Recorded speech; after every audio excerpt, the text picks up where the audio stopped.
Nos triângulos, a teoria matemática explica que um triângulo ele é formado por três vértices. Esses três vértices são ligados por três semi-retas e entre esses vértices e essas semi-retas, que a gente vai chamar de lados, a gente vai ter os três ângulos que são formados no triângulo. A soma desses ângulos é 180 graus e a soma dos ângulos externos desse triângulo são 360 graus. A gente vai demonstrar essas propriedades do triângulo posteriormente. Mas antes disso, vamos falar um pouco sobre a história dos triângulos. Sobre a história dos triângulos, vamos começar pela antiguidade, que é um dos primeiros indícios que temos sobre o estudo dos triângulos. Nós aprendemos na escola que foi uma das coisas mais marcantes do Egito Antigo, que foi a construção das pirâmides, onde elas são formadas por 4 triângulos e um quadrado. Depois de geometria espacial, se estuda mais sobre as propriedades das pirâmides, mas vamos focar em como os egípcios usavam trigonometria para fazer os cálculos das pirâmides. Os triângulos eram atrelados à praticidade pelos povos antigos. Os egípcios usavam o estudo dos triângulos para calcular a altura e o volume de uma pirâmide. A maior pirâmide do Egito, a pirâmide de Gizé, fica localizada no Cairo e pode ocupar aproximadamente 2.500.000 metros cúbicos. As pirâmides do Egito são uma das mais famosas aplicações da geometria na antiguidade. Uma outra coisa que é importante ressaltar é o papiro de Hindri. O papiro de Hindri é um documento matemático do Egito Antigo que contém uma série de problemas envolvendo triângulos. Isso mostra os primeiros problemas práticos que eles usavam em relação aos triângulos. O documento mostra que os egípcios tinham conhecimento sobre as propriedades básicas de um triângulo, como a soma dos ângulos internos e a fórmula para calcular a área de um triângulo. Os babilônicos também usavam os triângulos para seus cálculos. E com o estudo dos triângulos, eles desenvolveram a tabela de cordas, que relacionavam os lados com os seus ângulos. Depois veremos que existem propriedades intrínsecas nos triângulos, como por exemplo, todo triângulo equilátero em seus vértices tem um ângulo de 60 graus. É impossível falar sobre a antiguidade e não falar da Grécia. E é impossível falar de Grécia e matemática sem falar de Pitágoras. O Teorema de Pitágoras é o teorema mais famoso da matemática, que resume em uma fórmula. A fórmula estabelece a relação entre os lados de um triângulo retângulo. O teorema é atribuído a Pitágoras e seus seguidores. Sim, Pitágoras foi uma pessoa muito influente na época, que tinha os pitagóricos, que eram alunos da escola de Pitágoras, onde eles aprendiam e discutiam sobre matemática, astronomia e outras coisas relacionadas ao universo. Outra pessoa muito importante foi Euclides, um monstro para geometria e para matemática, criador do livro Os Elementos de Euclides, um livro que apresenta proposições e axiomas que fora estudado e desenvolvido por ele, tornando-se uma obra fundamental para a geometria e matemática no geral. Tanto é que a maioria dos teoremas são explicados através desses axiomas euclidianos. Por conta de Euclides e suas proposições ou refutações, a matemática e a geometria foi avançando durante o tempo. No Renascimento teve uma enorme contribuição para a geometria. Essas contribuições ajudaram os gênios a melhorar o raciocínio deles em relação às áreas que eles atuavam. Matemáticos como Leonardo Fibonacci ou Luca Pacioli contribuíram para a compreensão dos triângulos e outras figuras geométricas. É muito legal que os triângulos serviam como base de estudos para outras coisas.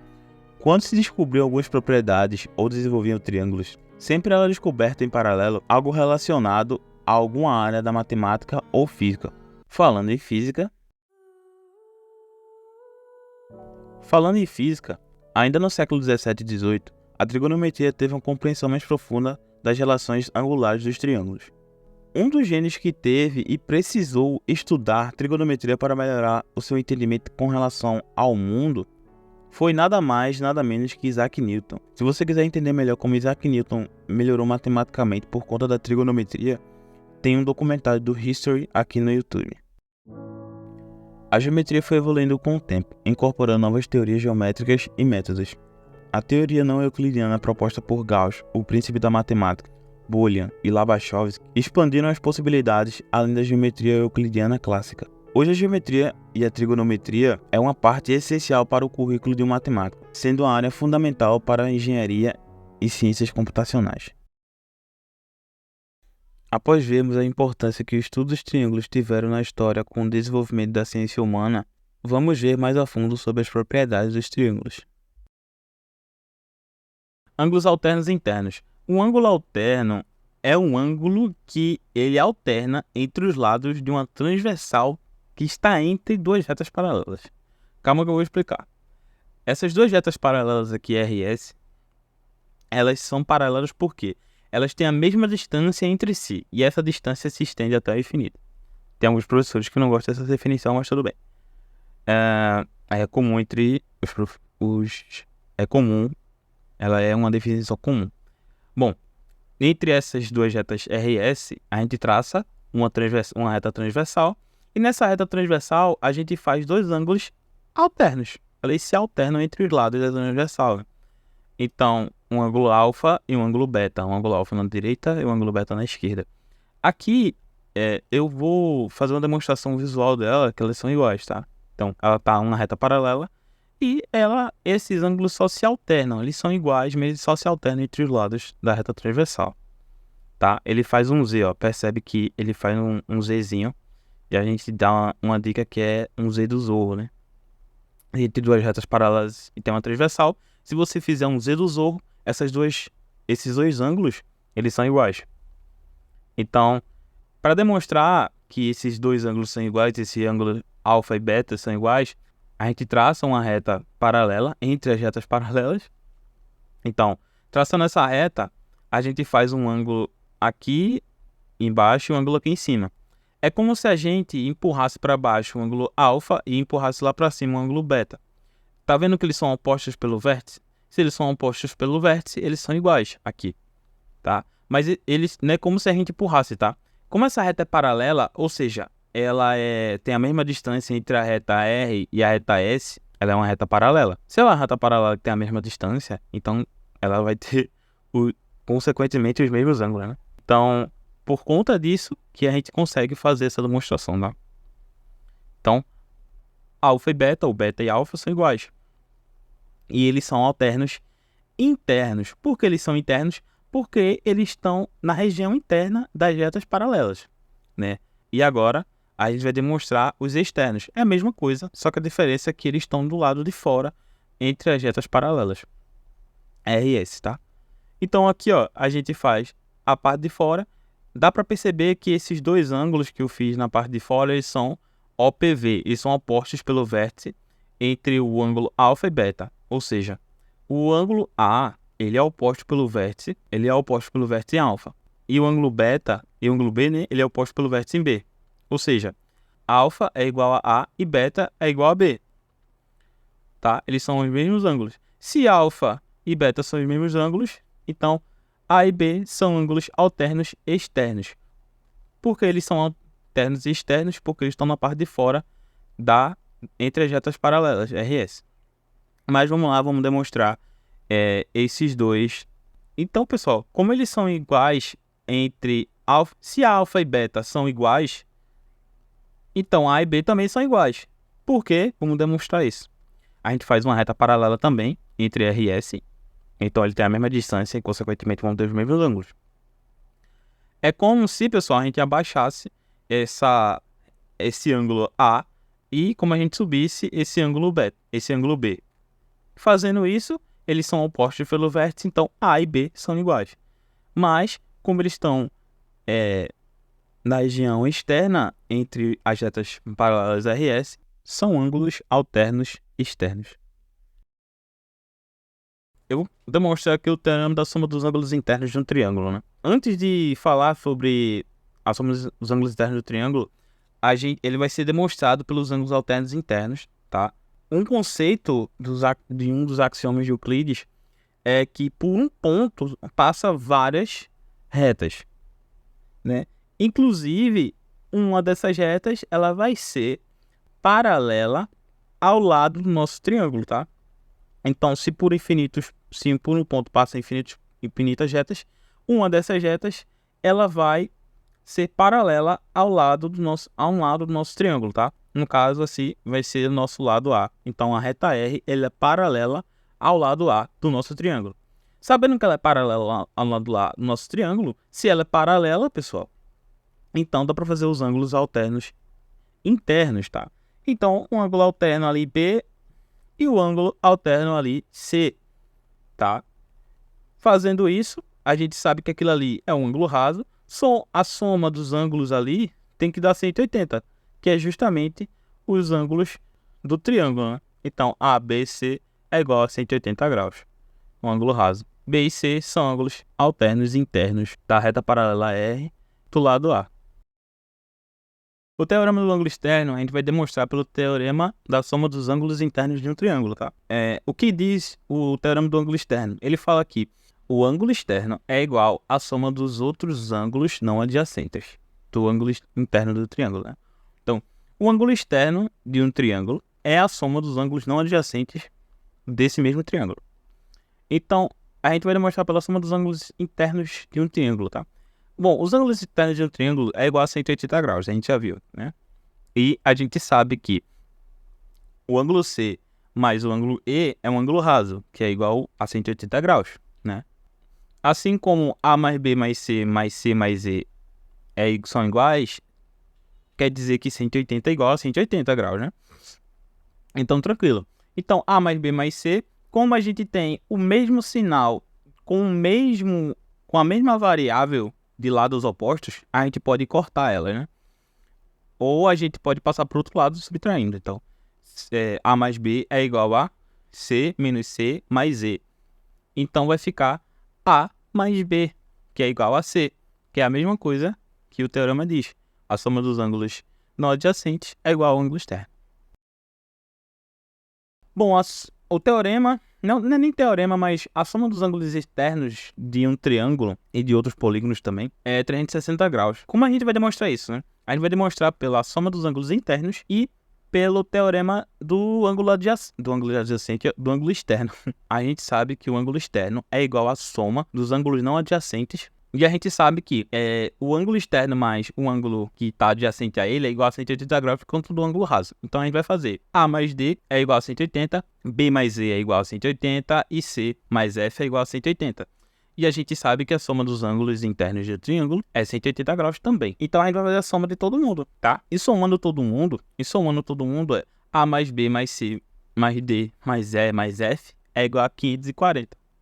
Só que a gente sabe que A mais B mais C é igual a 180 graus. Isso somado com D mais E mais F é igual a 140 graus. Passando 180 para o outro lado, vai ficar que D mais E mais F é igual a 540 menos 180. E isso é igual a 360 graus. Ou seja, D mais E mais F é igual a 360 graus.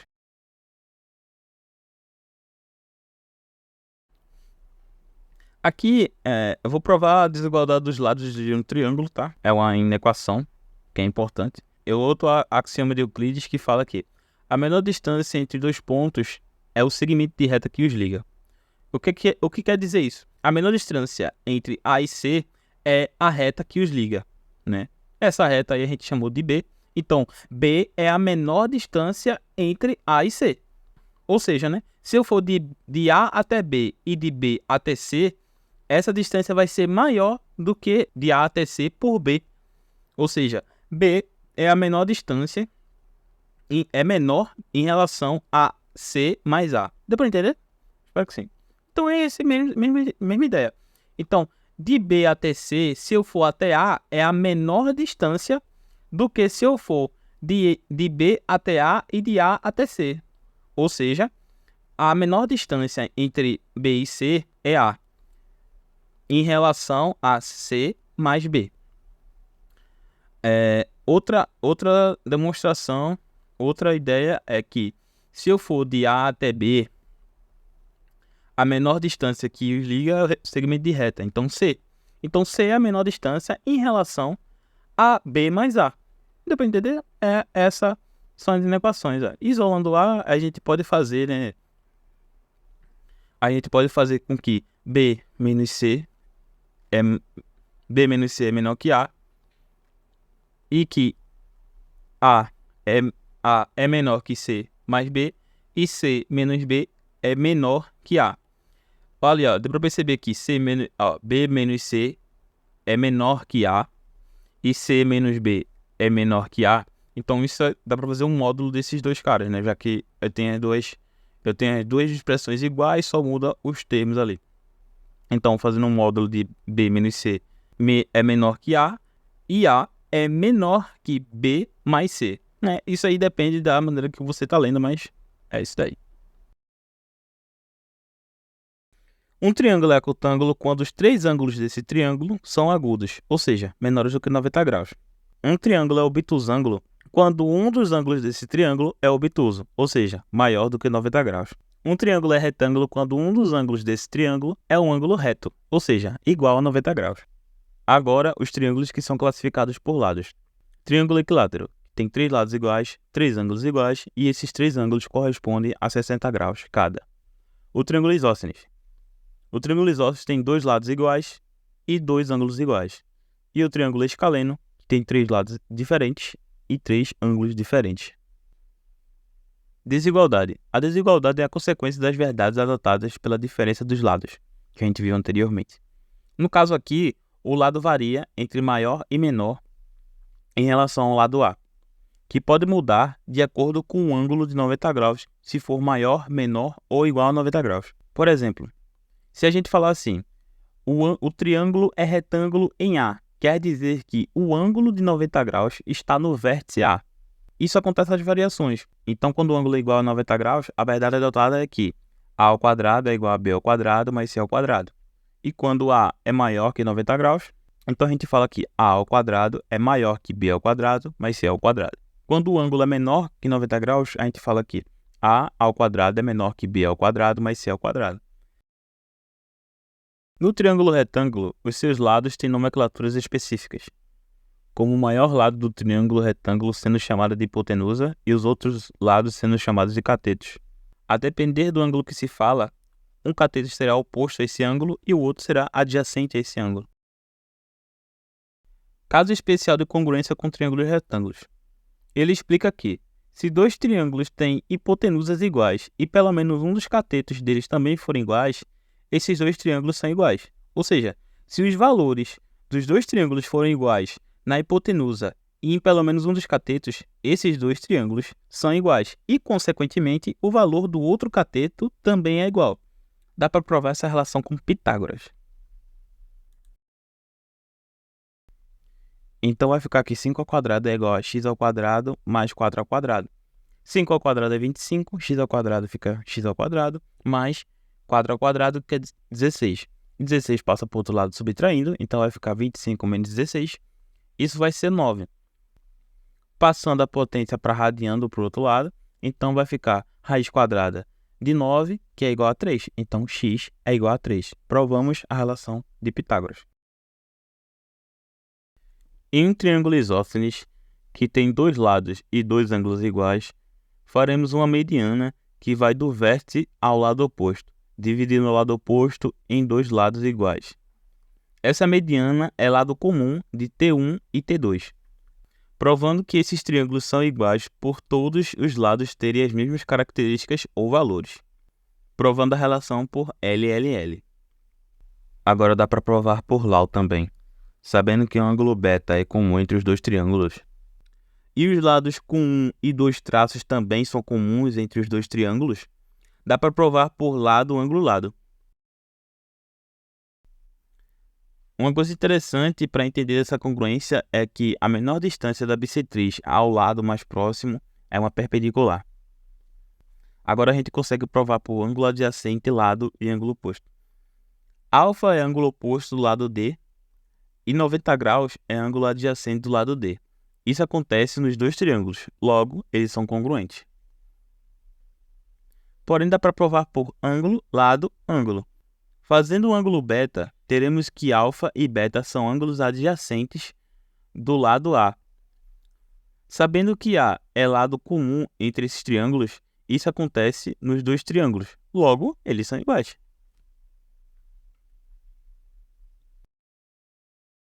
Aqui, falando do paralelismo e também falando da congruência dos triângulos, né?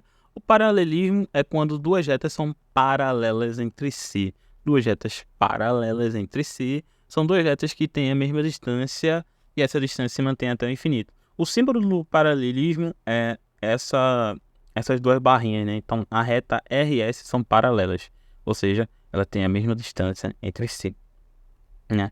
Bom, se ela tem a mesma distância entre si, então esses dois lados aqui, ó, são iguais já. Um tipo de congruência é lado, lado, lado, ou seja, demonstrar que os lados são iguais através do paralelismo. Bom, Os dois lados a gente já provou que é igual. E se esses dois lados são iguais, então essa distância da transversal aqui, eles também são iguais. E se esses dois lados aqui são iguais e eles têm um lado comum, então está provado por paralelismo, a congruência lá do lado, né? Então fica muito fácil entender que esses dois lados são iguais, tá? Porque eles têm o mesmo ângulo e a gente viu pelos ângulos alternos ali, se os ângulos alternos são iguais e eles são perpendiculares, e ele tem um ângulo comum perpendicular também, então outro ângulo também é igual, né? Se essas coisas são iguais, os lados deles são iguais.